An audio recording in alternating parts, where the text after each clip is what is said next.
Merci de nous suivre pour les plus fidèles d'entre vous, en tout cas depuis ce matin. Nous parlons de Pallisol dans le cadre de cette émission, de ces débats La Meuse FM avec Béatrice Herry.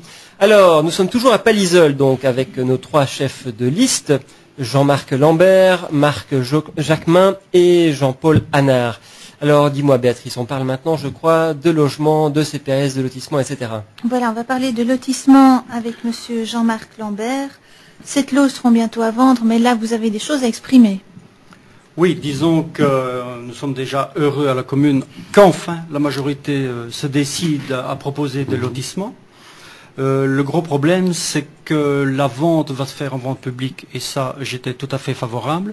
Mais nous avions émis au niveau minorité, au niveau du conseil communal, de mettre des conditions. On nous a répondu qu'il était impossible et que c'était même plus ou moins illégal de mettre des conditions de vente. Par la suite, je me suis renseigné. Même d'autres communes et Idelux par exemple ont mis des conditions pour vente ces terrains. Les conditions que moi j'aurais aimé mettre, c'était par exemple on doive construire en tout cas en déant un minimum d'années, c'est-à-dire 5 ans. J'aurais aimé aussi que l'acheteur ne soit pas propriétaire déjà d'une maison, parce que je pense qu'il faut favoriser les jeunes ménages. Dans un premier temps, le premier lotissement, je ne pense pas qu'il faille mettre des niveaux de revenus, mais je pense que si à l'avenir on recrée des lotissements, il faudrait, pour diminuer la pression immobilière, mettre des conditions de revenus. Voilà, merci pour votre point de vue. Alors, monsieur Hanard, vous êtes bourgmestre sortant. Ces propositions semblent raisonnables. Qu'est-ce que vous en pensez? Oui, tout cela a été discuté évidemment au conseil communal, bien sûr. Les sources que détient donc monsieur Lambert lui appartiennent, bien sûr. Je ferai simplement la remarque de dire je veux bien, peu importe la source de revenus, donc quelque part il marque un peu, il ne marque pas de différence entre ceux qui en auraient réellement besoin et d'autres pas. Ce que je voudrais dire en tout cas, c'est que ce point-là été voté à l'unanimité, majorité plus minorité, tout le monde a dit oui. Mais ne pensez-vous pas qu'il serait bien quand même de favoriser les gens qui ont des revenus un peu plus faibles, ou bien favoriser les gens qui n'ont pas encore d'habitation? Oui, bien sûr. C'est pour ça que le projet qu'on a déjà lancé au conseil communal, effectivement, c'est un projet avec la Société Wallonne du Logement à Pallisol-Gare, où il est question, en fin de compte, de mettre en vente, en tout cas, des terrains, et pouvant, en tout cas, au moins une quarantaine de terrains. Donc là, effectivement, il y a, avec la Société Wallonne du Logement, une synergie, et on pourrait effectivement même avoir des subventions pour les voiries intérieures. Donc quelque part là on favorise le logement social. Et pour terminer, peut-être c'est le plan triennal du logement, où on a effectivement des logements qui vont être mis à disposition des personnes plus nécessiteuses. Je pense notamment de logements à Nolvo. D'accord. Monsieur Marc Jacquemin, dans votre liste, puisqu'on ne vous connaît pas sur le terrain de jeu politique de Pallisol, est-ce que vous avez dans un petit peu quand même, dans vos cartons aussi des projets quant au logement? Mais disons qu'en matière de logement, la priorité qu'on se donne au niveau des candidats de notre liste, c'est de bien sûr favoriser un logement aux jeunes ménages et aux gens qui ne disposent pas de logement.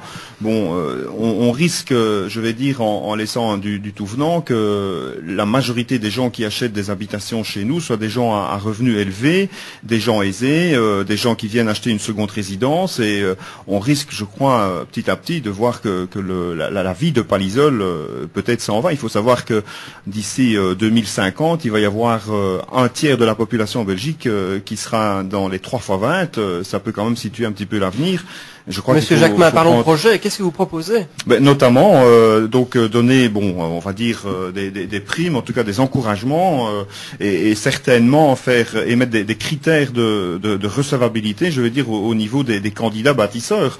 Bon, il est clair que si quelqu'un a de faibles revenus, il faut lui laisser les moyens de pouvoir habiter sur sa commune, plutôt que de se voir faire prendre un marché par quelqu'un qui vient acheter sa 4e maison, quoi. Hein. Monsieur Hanard, au niveau... Il faut que les ménages la commune. Si les ménages s'en vont, la commune ne vivra plus. Je n'ai rien contre les pensionnés, mais les pensionnés ne font pas vivre une commune de la même façon que des ménages avec des enfants qui vont à l'école, qui bougent, etc. Bon, Monsieur Hanard, la population de Pallisol est en train de monter. Et il me semble quand même qu'il y a des jeunes ménages qui viennent. Oui, bien sûr. On On a passé 5000 habitants, donc et on peut dire par exemple que certains villages ont un boom, disons au niveau des naissances. Je pense notamment à l'école a été trop petite. À Nolvo, l'école est trop petite. Il y a eu 13 naissances pour en un an. Donc il y a eu 13 naissances en espace d'un an. Les jeunes veulent revenir sur, en tout cas, donc dans leur village, bien sûr. Le seul problème, c'est de convaincre en tout cas les particuliers de vendre leur terrain, parce qu'il y a encore énormément, et ça, je pense qu'on ne le sait pas assez, il y a encore énormément de terrain à bâtir, en fin de compte, dans les villages. Donc quelque part, on n'est pas loin, effectivement, mais on n'est pas loin, malgré tout, des grands axes. En 20 minutes, effectivement, on est sur le 411. Donc quelque part, je pense que Palliseul peut offrir, en tout cas, une belle opportunité pour que le jeune puisse s'implanter chez nous. Je terminerai en disant qu'on offre depuis toujours une prime à la construction aussi pour les habitations. Que l'on taxe l'extension des goûts. Alors, quand on voit la situation sociale de la commune de Palliseul, on se rend compte que le taux de chômage est exactement en ligne avec la moyenne de la province de Luxembourg. Est-ce que vous n'avez pas peur, Monsieur Hannard, que la situation, tout doucement, se détériore? Non, je ne pense pas. Pourquoi? Parce que je pense qu'il faut axer en tout cas tout sur le développement économique et sur le logement. Je crois que c'est l'ABC, si on peut dire, pour permettre en tout cas, disons, que le chômage ne diminue pas. C'est ainsi, en tout cas, que au niveau du développement économique, oui, on voudrait effectivement mettre en exergue certaines zones mixtes et pouvoir l'affecter en tout cas soit à l'habitat, soit et surtout donc à l'accueil des PME. Voilà, Monsieur Jean-Marc Lambert, on va continuer toujours dans le domaine du social avec cette maison d'accueil pour personnes âgées que l'on vient voir de partout maintenant. Mais ça, je suis le premier à reconnaître que c'était une très bonne action. M. Hannard, d'ailleurs, il était dans notre programme la dernière fois. Ah bon? Oui. Mais vous l'avez voté contre? Non, non. De nouveau, comme dans le zoning, de nouveau comme dans l'école d'immersion, c'est un projet qui s'est fait très rapidement, sans réflexion. Il a été il me semble que la petite dame qui s'occupe de la maison a fait quand même un travail de fin de cycle sur ces... Il y avait tout un projet là. Il y a un projet à Freilevener, là où il y a 10 possibilités de 10 personnes. Mais il y a une demande beaucoup plus élevée, on ne fera jamais... Mais si, bien sûr. Justement, ce qu'on veut, nous, c'est que dans ce centre d'accueil, créer une atmosphère familiale. Et il y a, disons, qu'il y a un succès fou. Le but, en tout cas, c'est, de faire une petite extension, bien sûr. Il y a de l'espace. Mais si, par rapport à la route, la création d'une véranda. Et deuxièmement, ouvrir non pas 2 jours semaine, mais 3 ou 4 jours semaine.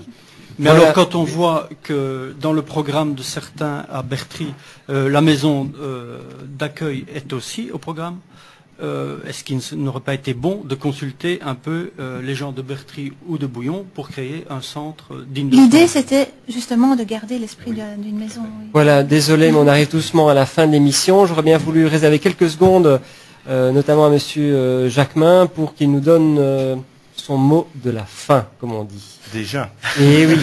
Même si je n'ai pas tout dit. Ben non, c'est toujours comme ça. Alors, le mot de la fin concernant ces élections du 8 octobre. Vous allez jouer un rôle un peu spécial. Vous devrez peut-être choisir entre une liste et l'autre. En fait, il faut être clair avec les lecteurs. Cette troisième liste a été conçue dans le but justement d'éviter une majorité sur une seule liste. On voulait absolument qu'il puisse y avoir des idées de chez nous qui puissent au moins figurer dans le programme qui sera mis en chantier, je vais dire, dans les 6 prochaines années. Donc, l'électeur, s'il veut avoir des changements, s'il veut voir une autre politique, parce que moi personnellement, je m'engage et j'engage la liste aussi ici avec moi. On veut absolument montrer aux gens qu'il y a moyen de mener la commune d'une autre façon. On a une autre génération ici qui est représentée et je crois que l'avenir est dans les mains des électeurs. Donc, faites le bon choix, c'est tout. Voilà. Monsieur Lambert, si vous aviez un dossier à défendre pour le mot de la fin. Pour moi, c'est l'économique et donc le zoning en association avec d'autres communes et Idélux et éventuellement le privé. Monsieur Hannard, bourgmestre sortant, vous repartez en espérant avoir une majorité alors quelle Quel mot de la fin pour vous et quel dossier important? Voilà, ce que je voudrais dire, c'est le souhait, en tout cas, de notre équipe, c'est de continuer, en tout cas, à être disponible, à écouter, en fin de compte, le citoyen, comme on l'a fait. D'ailleurs, disons, notre slogan, c'est pour vous, ça veut dire disponibilité, on écoute, et pour, ça veut dire l'initiative et continuer les projets, disons, qu'on a déjà bien entamés, mais aussi proposer d'autres projets, toujours en synergie, évidemment, avec le citoyen. Voilà, un grand merci messieurs. Nous avions donc en studio aujourd'hui Jean-Marc Lambert de la liste Autrement, Jean-Paul Hanard de la liste Pour vous et Marc Jacquemin de la liste Action. C'en est fini pour cette semaine. On se retrouvera la semaine prochaine avec d'autres communes. Et puis Béatrice nous dira au revoir aussi, bien qu'on se reverra encore pour Bouillon. C'est ça, donc au revoir. Au revoir et à bientôt et bon week-end.